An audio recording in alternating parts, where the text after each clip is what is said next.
Tumutugon na ang mababang kapulungan ng Kongreso sa mga hinihinging impormasyon ng Office of the Ombudsman. Ayon kay Assistant Ombudsman at Spokesperson Miko Clavano, nag-comply na ang Kamara na bigyan sila ng kopya ng Statement of Assets, Liabilities and Net Worth o SALN ng mga kongresista. Partikular na ang mga dawit ngayon sa mga maanumalyang infrastructure projects sa bansa. Yung first batch na hiningi ho namin, yun po yung nag-comply sila. That's 26 infrastructure anomalies. So, ano lang yan, kasi we're looking at a scheme, di ba? Hindi lang naman flood control ho yan. That's a scheme of infrastructure project.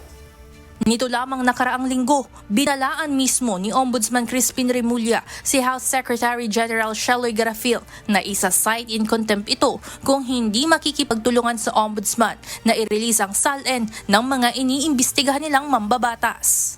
Public notice lang po. Susunod na gawin po sa amin to ng Kongreso, I will cite the Secretary General in contempt. At hindi ko may papayag na baliwalain nila ang Office of the Ombudsman.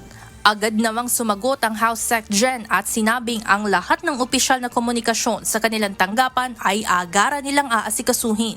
Ngayong may access na ang Ombudsman sa SALN ng mga mambabatas na idinadawit sa korupsyon, tiniyak ni Clavano na hindi napapatid ang commitment ng kanilang tanggapan para tuluyang makasuhan at papanagutin ang mga naglulustay ng pera ng taong bayan. This is the best time to curb corruption kasi pinapag-usapan na ho natin to eh.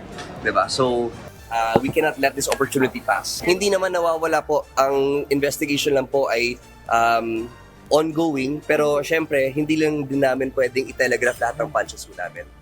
Samantala, handa rin ng Ombudsman na ibigay ang certified true copies ng SALN ni Vice President Sara Duterte na hinihingi naman sa kanila ng House Justice Committee para sa susunod na impeachment proceedings sa April 22.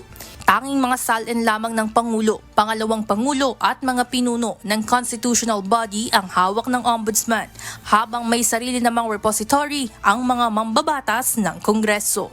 Evan Alvarez, humahataw sa Balita Ngayon.